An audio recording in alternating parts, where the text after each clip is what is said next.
bersama kami Rizky Kurniawan Kasri, Wakil Bupati 50 Kota. Kali ini kami bersama-sama dengan Badan Kesatuan Bangsa dan Politik.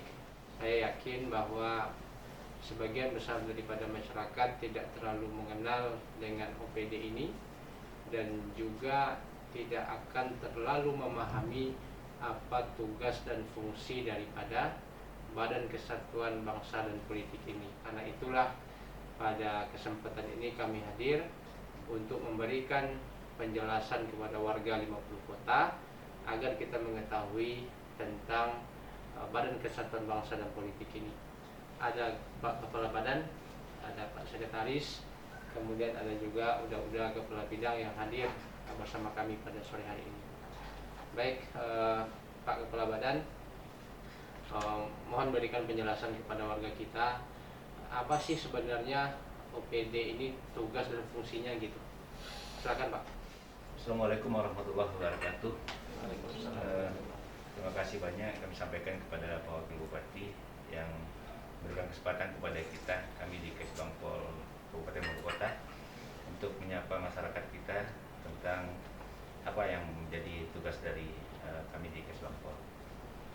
Baik, tentu kami akan sampaikan sedikit tentang informasi-informasi yang ada di Kesbangpol, bahwa kami OPD Kesbangpol ini adalah OPD penunjang untuk terlaksananya visi dan misi kepala daerah, dan beberapa hal yang kami sampaikan tersebut diantaranya adalah bahwa Kesbangpol adalah suatu OPD yang bertugas tentang di bidang kesatuan bangsa dan politik, yang barangkali kalau secara konkret kami sampaikan bahwa tugas kami adalah mengkoordinasikan dengan instansi vertikal dan OPD-OPD lain tentang situasi atau perkembangan yang terjadi di Kabupaten Bogor Kota, khususnya di bidang kesatuan bangsa dan politik.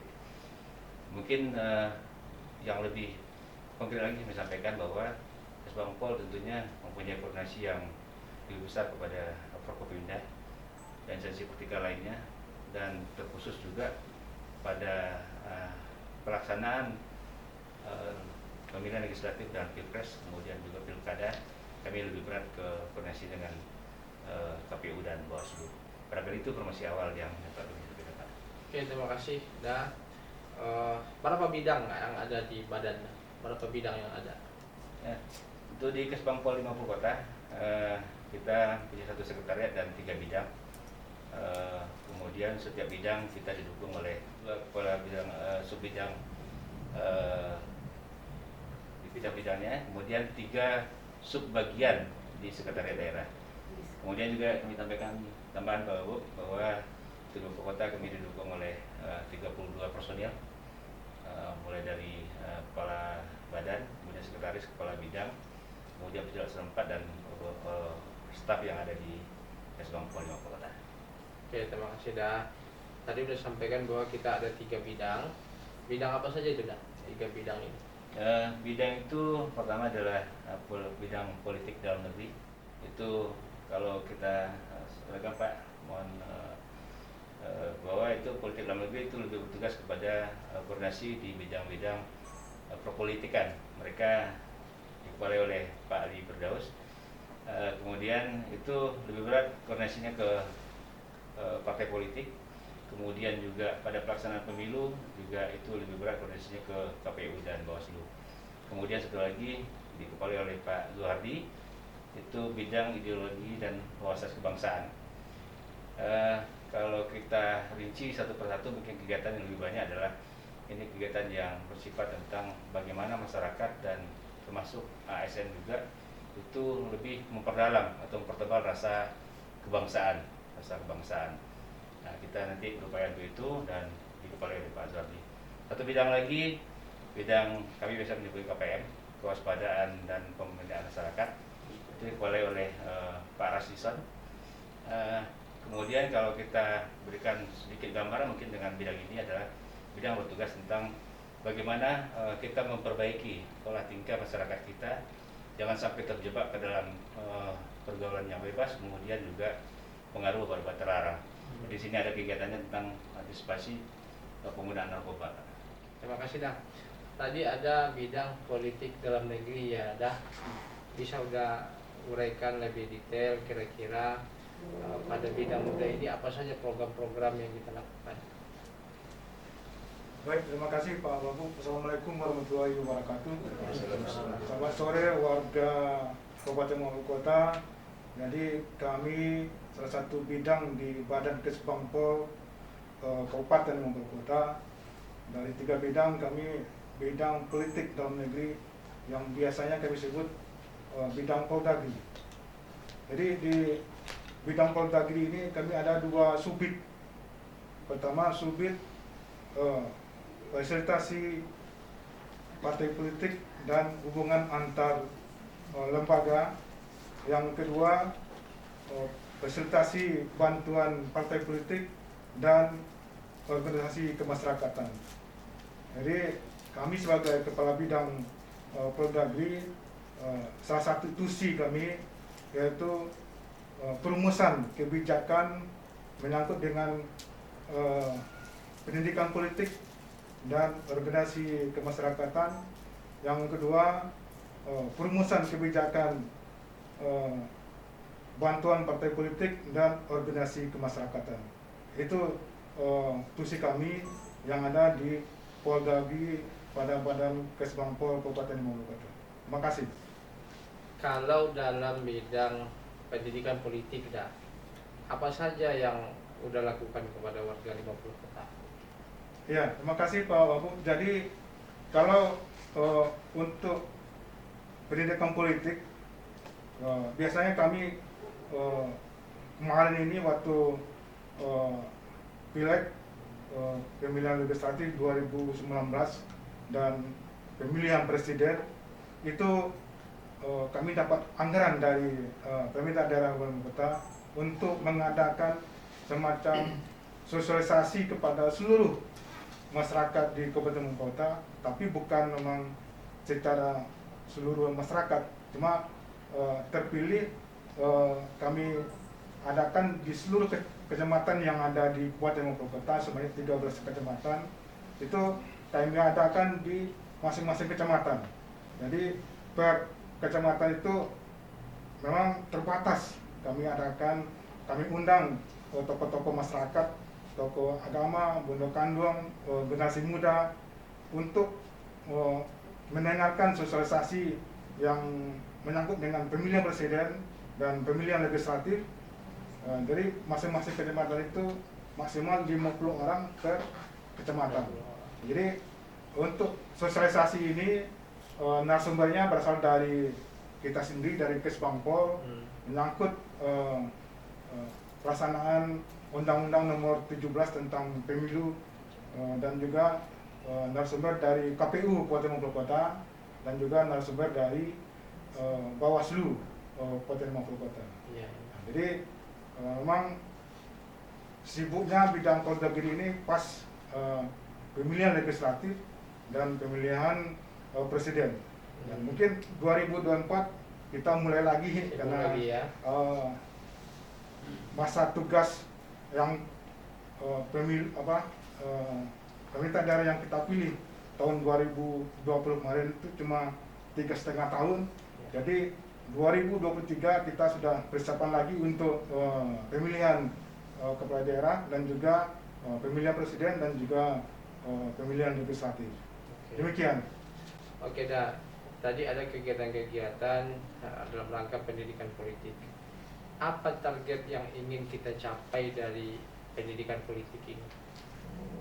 Ya tentu dengan adanya kegiatan sosialisasi ini, target yang kita mau capai dari kami khususnya di bidang Poldagri pada Kesbangpol Kabupaten Mojokerto, masyarakat itu tahu bagaimana dia nanti memilih wakil-wakilnya baik di tingkat kabupaten maupun di tingkat provinsi maupun juga di tingkat pusat nantinya.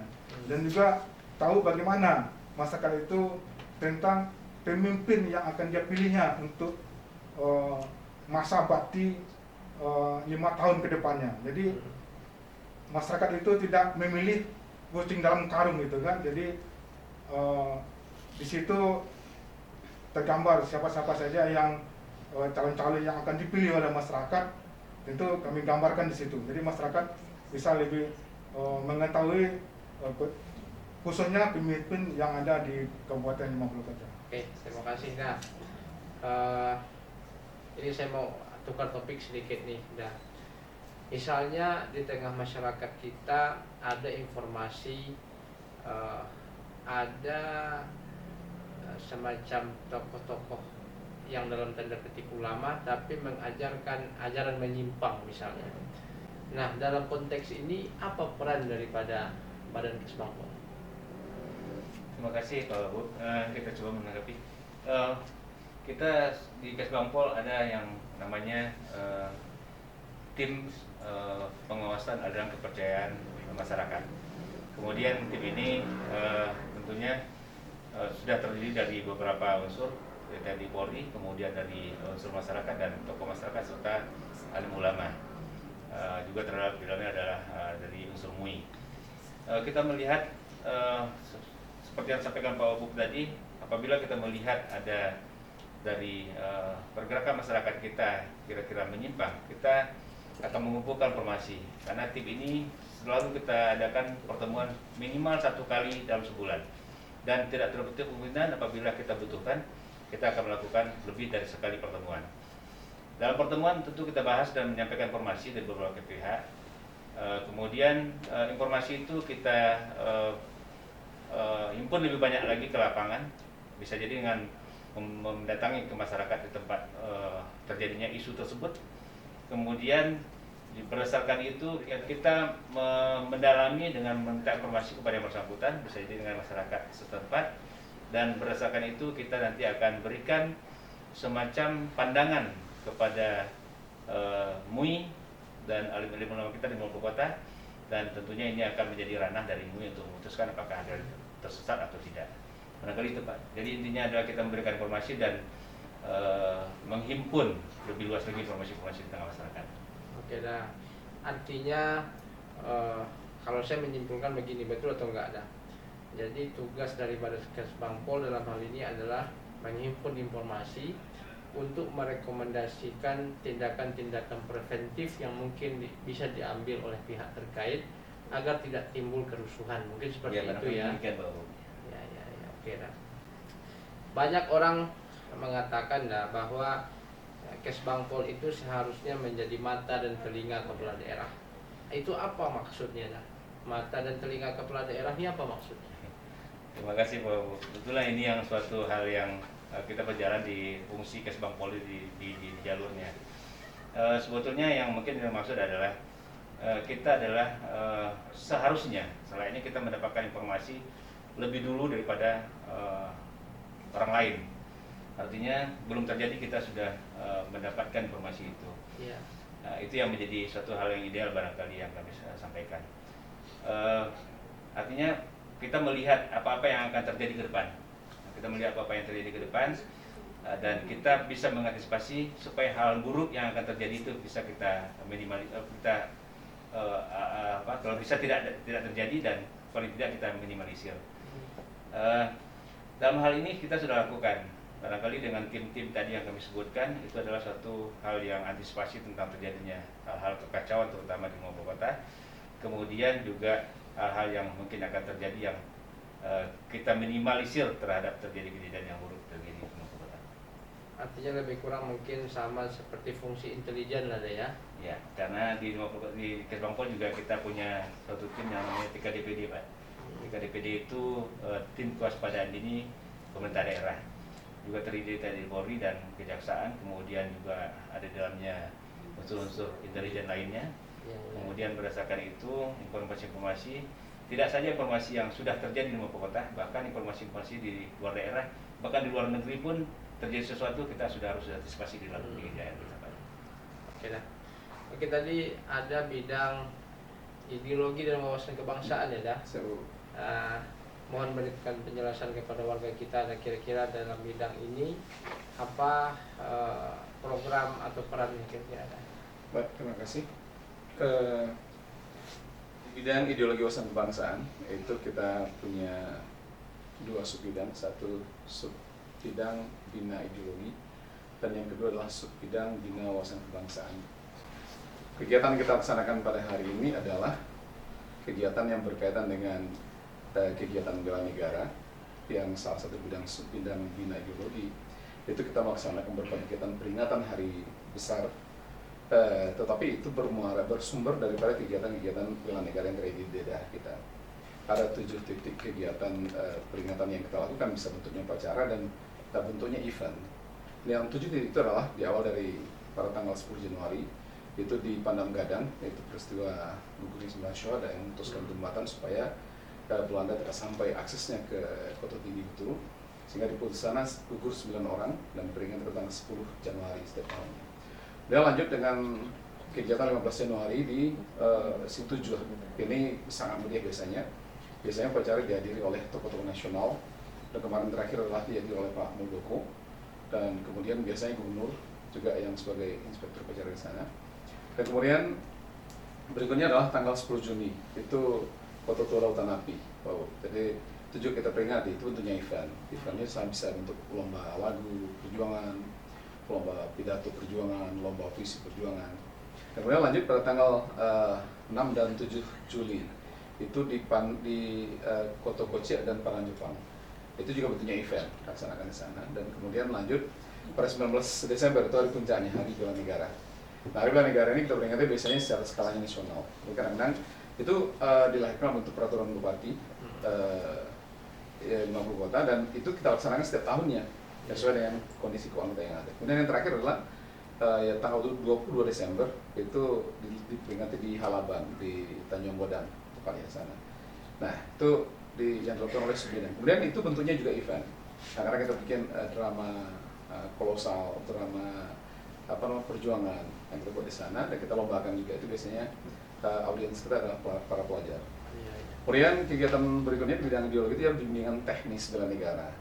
Yang kita menyampaikan pada dasarnya bimbingan teknis bela negara itu ya kita menyampaikan tentang 4 pilar kebangsaan juga pada akhirnya gitu. Yang sama, tapi kita kadang-kadang kita kemas dalam bentuk melibatkan kepolisian, mungkin kita juga menyelipkan kegiatan narkoba di sana sedikit, dan menyelip juga kegiatan lain yang berkaitan dengan wawasan ideologi kebangsaan, ideologi Pancasila itu sendiri. Dan yang kedua adalah sub-bidang bidang wawasan kebangsaan. Nah, ini kegiatan cuma satu, kegiatan adalah sosialisasi Wasbang itu sendiri. Nah, itu biasanya ada 5 kegiatan, dan untuk 5 kegiatan itu jumlah orang 250 karena satu kegiatan ada 50 orang. Tapi mensiasati kegiatan itu semua, biasanya kami mencoba hadir ke sekolah di dalam kegiatan-kegiatan misalnya seperti muhadarah, upacara bendera. Kita hadir di sana untuk memberikan penjelasan supaya banyak hal yang kita sampaikan ke banyak orang juga. Kalau kita mengundang misalnya terlalu sedikit, tapi untuk menyiasati kegiatan seperti itu, kita datang ke sekolah, kita berikan penyuluhan dalam bentuk yang dikemas dalam bentuk upacara atau dalam bentuk muhadarah. Demikian yang kita lakukan di bidang ideologi masa lalu. Terima kasih dah. Jadi Hari Bela Negara itu diperingati berawal dari peristiwa-peristiwa di Kabupaten 50 Betul, kota Pak. ya. Ya, betul. Ini terkait dengan rangkaian PDRI atau bukan? Rangkaian peristiwa yang terjadi ketika terjadinya pemerintahan Republik Indonesia itu. Ini misalnya penyerahan kekuasaan, penyusunan kabinet, segala macam. Nah, tahapan-tahapan itu ada di 7 titik yang kita sebut tadi. Jadi tujuan kita membuat event-event tadi itu apa dah? Pertama adalah merefleksi kembali bahwasanya perjuangan bangsa kita ini tidak semudah yang kita bayangkan. Betapa para pejuang kita dulu untuk mempertahankan bangsa kita yang kembali dijajah setelah dinyatakan merdeka, mau dijajah lagi oleh Belanda. Nah, itu perjuangannya luar biasa besar.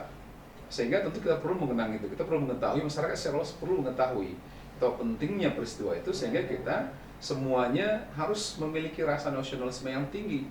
Bukan hanya kita, bukan hanya kelompok-kelompok tertentu, tapi seluruh komponen bangsa ini harus menanamkan jiwa nasionalisme yang tinggi di diri mereka, paham betul tentang apa itu negara Indonesia, bagaimana kita hidup bernegara seharusnya, bagaimana kita bisa memproteksi bangsa kita dari bermacam hambatan, ancaman, tantangan, gangguan yang mungkin akan muncul di negara kita, sehingga pada akhirnya bermuara pada munculnya disintegrasi bangsa. Oleh karena itu kita, pemerintah daerah, berproses untuk menanamkan pada masyarakat, beritahu pada masyarakat bahwasanya nasionalisme itu penting. Bahwasanya negara kita ini akan bisa kokoh berdiri selamanya sepanjang setiap warga negara memiliki jiwa nasionalisme yang tinggi dalam diri mereka, sehingga mereka ikut berpartisipasi membangun bangsa yang lebih baik, menempatkan kepentingan negara atas kepentingan segalanya. Demikian itu. Oke dah. Ini terkait dengan PT RI dah. Saya yakin betul bahwa sebagian besar dari warga 50 kota tidak memahami tentang urgensi PT RI terhadap Republik ini. Coba udah ceritakan dengan ringkas dah. Kira-kira apa pentingnya kita mengingat PT RI ini? Baik, pada 98 ketika agresi militer kedua itu semua seluruh pimpinan kita kan ditahan. Hatta ditahan, Soekarno ditahan, semua ditahan. Tahun berapa dah? 48. 48 ya. Ya, dah. Kemudian pada saat itu kita seluruh komponen bangsa ini Soekarno akhirnya perintahkan kepada Mr. Safri Baronegoro untuk membentuk pemerintah darurat di sini. Nah, di sini di mana? Di awal ini kan pemerintahan berjalan, tidak ditetapkan. Tapi pada hari ini Bukit Tinggi mengatakan pusatnya Bukit Tinggi, kita juga mengatakan pusatnya Kota Tinggi. Tapi dalam bincang kita dengan kementerian, bahwasanya pusatnya yang sesungguhnya adalah di Kota Tinggi. Makanya dalam pertemuan kita dalam rencana membangun monumen bela negara tersebut, itu setelah diadakan pertemuan secara lebih besar di 30 Sumatera Barat yang diadakan di kementerian, itu diakui pusatnya di Kota Tinggi, karena titik terakhir menyatakan Republik itu masih ada adalah di Kota Tinggi, karena sana ada zonder, ada pemancar radio yang di sana disampaikan ke seluruh dunia dan ditangkap oleh kapal perang Amerika Serikat, bahwasanya Republik ternyata masih ada pemerintah mobile-nya pada saat itu oleh Mr. Safri Baronegoro. Makanya kalaulah tidak ada di Kota Tinggi itu, tentu Republik ini sudah tidak ada. Republik ini sudah tamat wilayahnya. Betul. Nah, itu pentingnya. Makanya kita katakan bahwasanya Sumatera Barat dalam tanda kutip 50 kota memiliki peran penting dalam adanya Republik hari ini. Walaupun Republik sudah terbentuk sebelumnya, atau 40 terbentuk, tapi setelah itu dikuasai oleh Belanda. Dan Belanda mendeklar bahwasanya mereka sudah menguasai Indonesia. Presiden dan wakil presiden sudah ditahan oleh mereka. Nah, makanya ketika terbentuk pemerintah darurat dan disampaikan dan dibentuk lagi pemerintahan, dibentuk lagi pemerintahnya mobile oleh Mr. Safri Baronegoro, maka inilah pentingnya, urgennya keberadaan kita di dalam terbentuknya lahirnya Indonesia baru itu. Betul.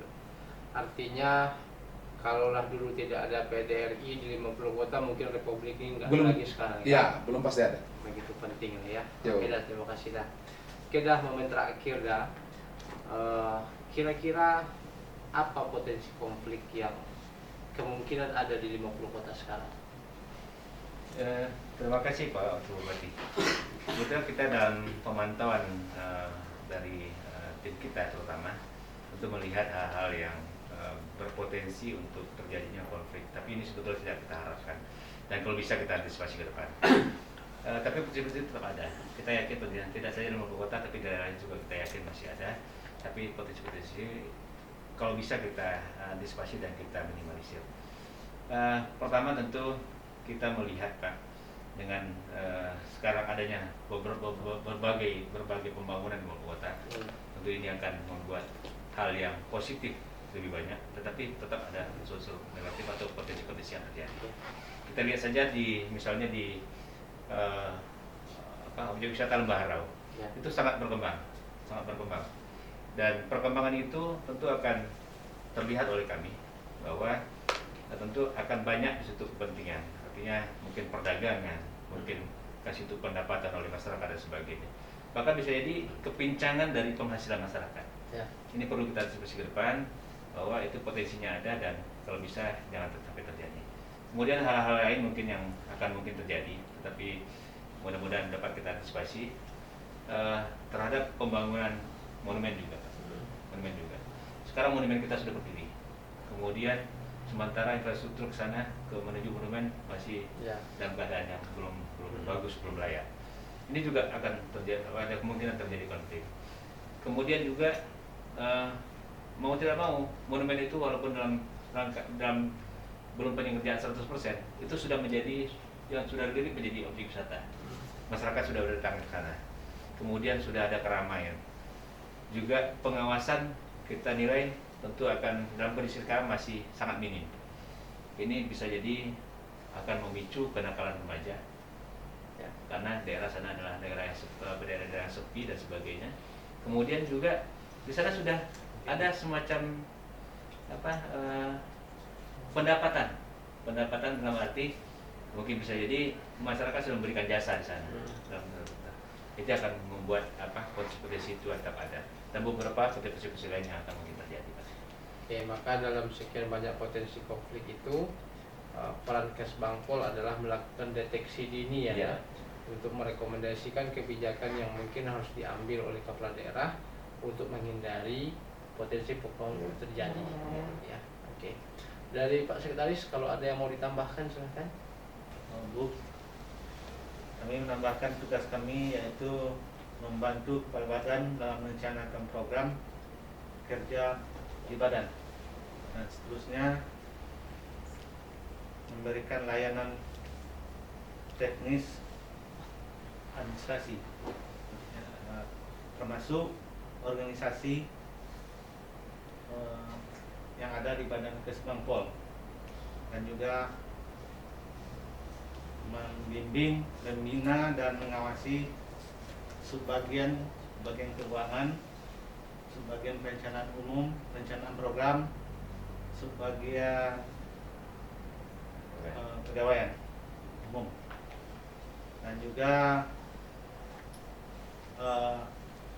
melaksanakan tugas-tugas yang tugas tambahan yang diberikan oleh kepala badan. Hanya itu yang dapat kami sampaikan. Oke, terima kasih banyak. Oke, warga Kabupaten 50 Kota, demikianlah kegiatan acara kita pada kesempatan ini. Mudah-mudahan apa yang kami bincangkan menjadi pengetahuan baru bagi semua warga kita dan lebih memahami OPD kita, khususnya Badan Kesatuan Bangsa dan Politik. Terima kasih. Alhamdulillahirabbil alamin. Assalamualaikum warahmatullahi wabarakatuh.